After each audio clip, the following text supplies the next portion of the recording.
मराठी ज्ञानेश्वरांची, तुकारामांची, एकनाथांची, जिजाऊंची, शिवाजी महाराजांची ही फक्त भाषा नाही, विचारांची परंपरा आहे.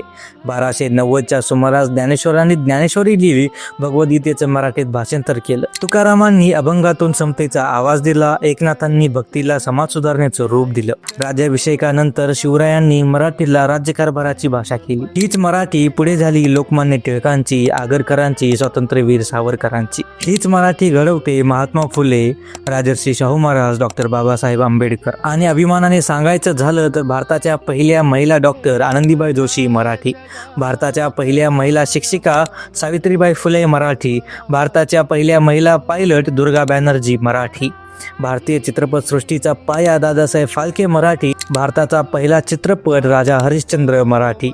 ही भाषा फक्त बोलली जात नाही, ती घडवते साहित्य, ती घडवते स्वराज्य, ती घडवते समाज सुधारणा आणि संविधान. भाषा गेली तर साहित्य जातं, संस्कार जातात आणि शेवटी स्वाभिमान जातो.